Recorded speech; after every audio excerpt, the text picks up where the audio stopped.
It was closing time at Mariner's Waxworks. The last few visitors came out in twos and threes through the big glass doors. But Mr. Mariner, the boss, sat in his office talking to a caller, Raymond Hewson. Hewson was a thin man, carefully but poorly dressed. He spoke well, but seemed to be losing his fight to do well in the world. Mariner began to speak, in answer to a question from his visitor. "Please don't think that what you're asking for is anything new," he said. "A lot of people ask to stay the night in our murderer's room. We always say no, because it does nothing for us. But you are a writer. Now that's quite different. We like people to read about us.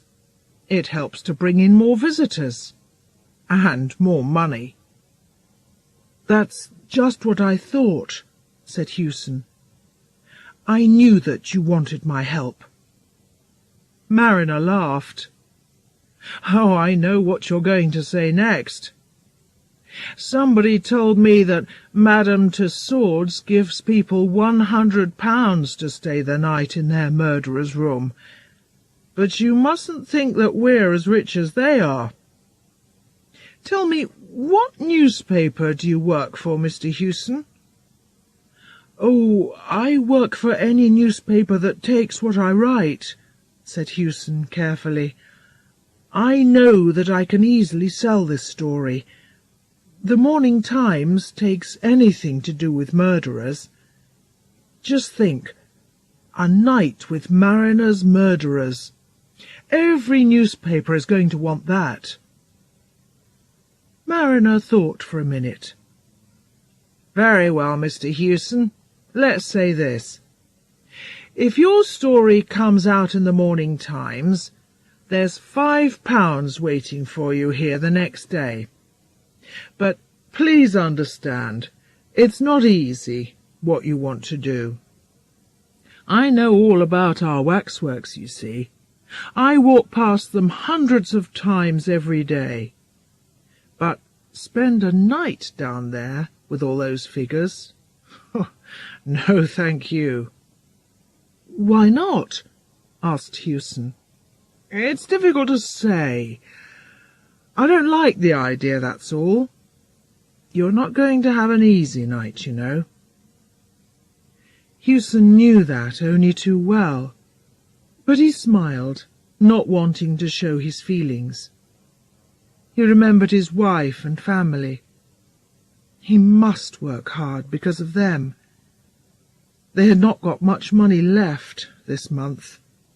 He must not lose this lucky opening. That newspaper was going to pay him well for this story. And then there was the £5 from Mariner, too. Perhaps if he wrote a good story, the newspaper had more work to give him. But he must do this story well first.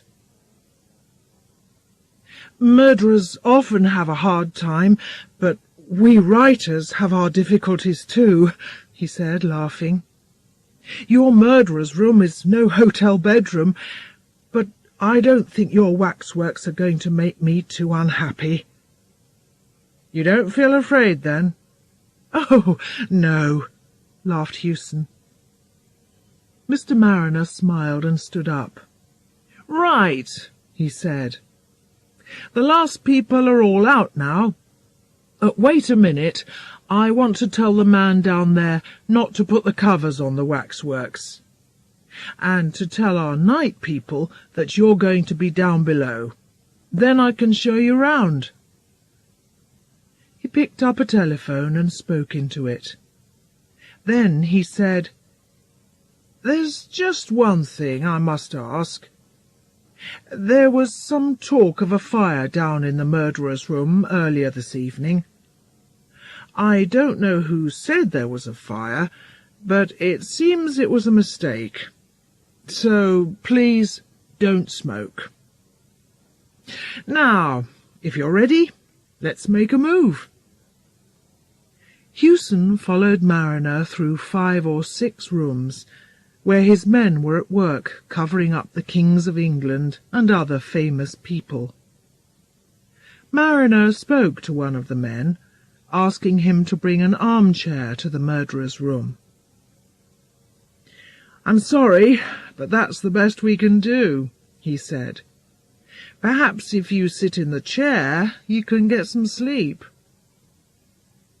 He took the writer down to the murderer's room. It was a big room, without much light. Hewson thought of a church. You felt you had to speak very quietly in here. But this was not a good place. It was a place for remembering wrongdoers, murderers, and the bad things that made them famous. The waxwork figures stood on small stands, with numbers at their feet. He knew some of the figures, but not others. There stood Thurtell, the murderer of Weir. Over there was little Lefroy, a killer hungry for money. 5 yards away sat Mrs. Thompson, known for her unusual lovers. Brown and Kennedy, the 2 newest figures, stood next to Mrs. Dyer and Patrick Mahon. Mariner showed Hewson the more interesting murderers one by one. "That's Crippen, as you perhaps know. A weak little man, not very interesting to look at. There's old Vac here. You can tell him by all that hair on his face. And this is—" "Yes, who's that?" asked Hewson quietly. "Oh, he's the best figure in our show. Of all these people, he's the only one living today." Hewson looked at the waxwork closely. A small, thin figure, only 5 feet tall. It had a little moustache, big glasses, and an unusual coat. It was easy to see that he was French. Without knowing why, he felt suddenly afraid of that smiling face.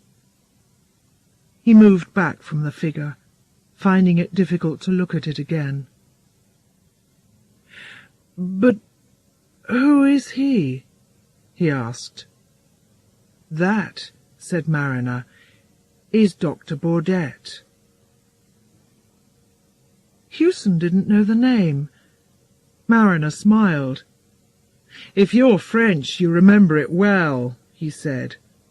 "For years all Paris was in fear of this little man.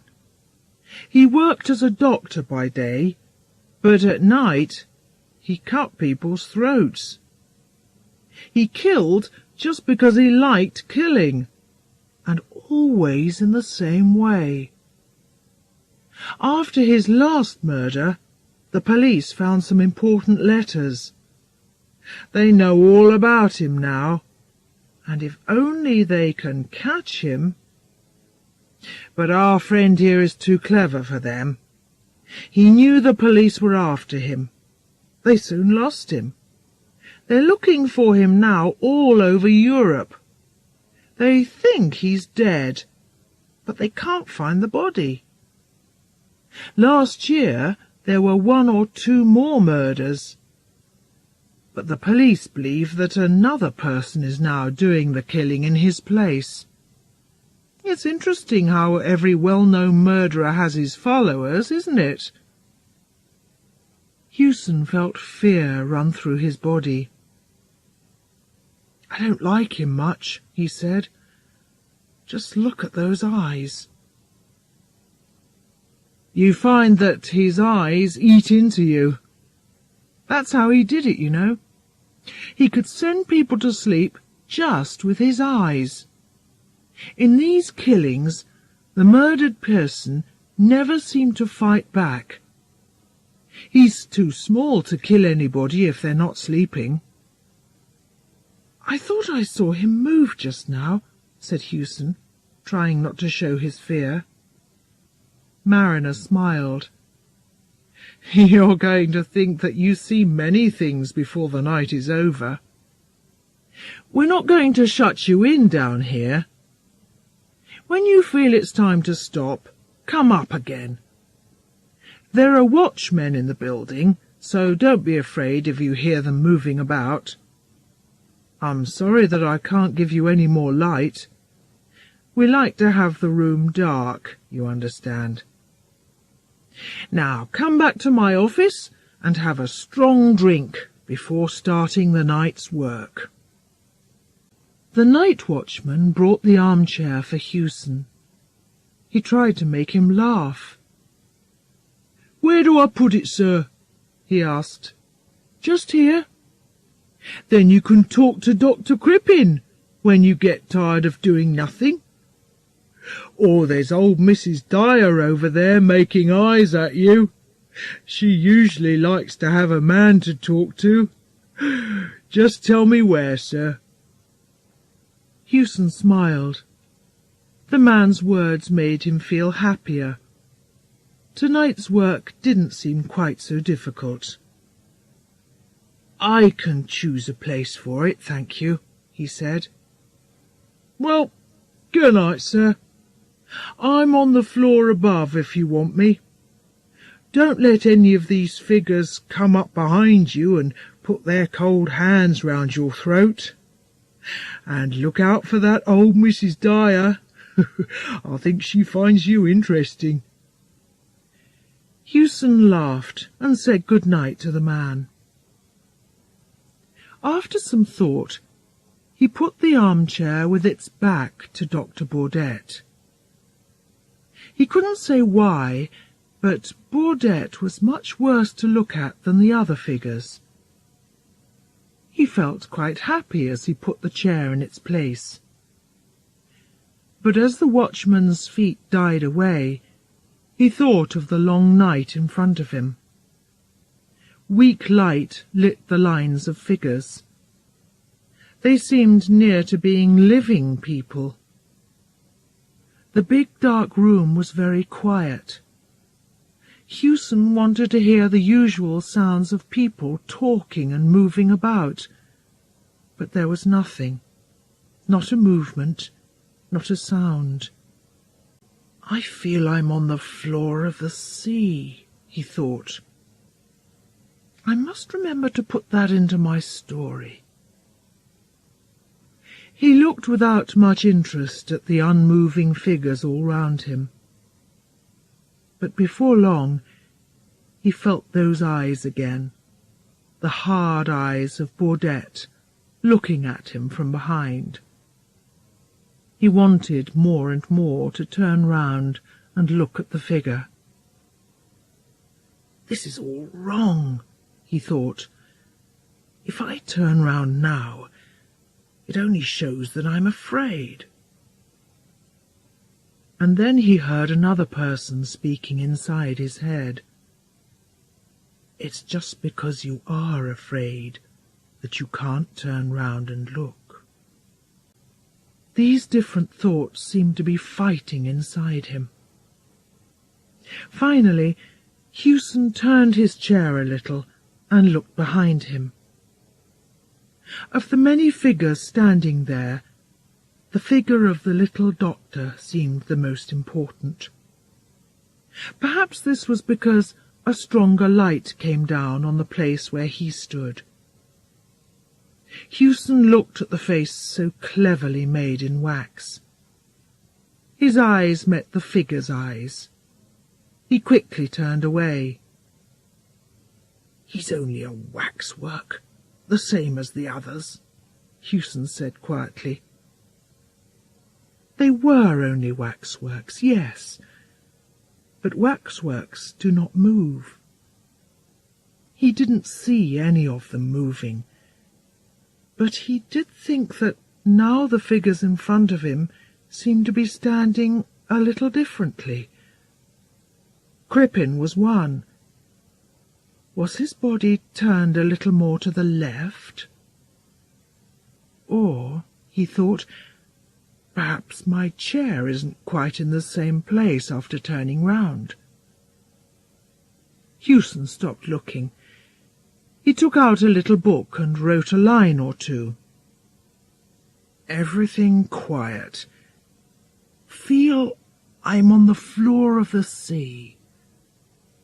Baudet trying to send me to sleep with his eyes. Figures seem to move when you're not watching. He closed the book and quickly looked to his right. He saw only the weak wax face of Lefroy looking back at him with a sorry smile. It was just his fears. Or was it? Didn't Crippen move again as he looked away? He just waited for you to take your eyes off him, then made his move. That's what they all do. I know it, he thought. It's too much. He started to get up from his chair. He must leave immediately. He couldn't stay all night with a lot of murderers moving about when he wasn't looking. Hewson sat down again. He must not be so jumpy. They were only waxworks, so there was nothing to fear. But why then did he feel so afraid, always thinking that they played games with him? He turned round again quickly and met Baudet's hard eyes. Then suddenly he turned back to look at Crippen. Ha! He nearly caught Crippen moving that time. "Be careful, Crippen, and all you others," he said. "If I do catch you moving, I'm going to break your arms and legs off. Do you hear?" I can leave now, he thought. I've got a lot to write about. A good story. 10 good stories. The Morning Times isn't going to know how long I stayed here. They aren't interested. But the watchman is going to laugh if he sees me leaving so early. And then there's the money from Mariner. I don't want to lose that. But this was too hard. It was bad that the waxworks moved behind your back. But it was worse that they could breathe. Or was it just his breathing, seeming to come from far away? These figures seemed to be doing what children do in a lesson, talking, laughing and playing when the person giving the lesson turns his back. There I go again, he thought. I must think about other things. I'm Raymond Hewson. I live and breathe. These figures round me aren't living. They can't move and speak as I can. They're only made of wax. They just stand there for old ladies and little boys to look at. He began to feel better again. He tried to remember a good story a friend told him last week. He remembered some of it, but not all. He had the feeling that Baudet's eyes were on him again. He must have a look. He half turned and then pulled his chair right round. Now they were face to face. As he spoke, his words seemed to fly back at him from the darkest corners of the room. "You moved, you little animal!" he screamed. "Yes, you did! I saw you!"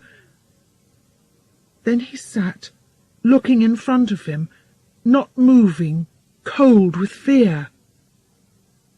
Dr. Baudet moved his little body slowly and carefully. He got down from his stand and sat right in front of Hewson.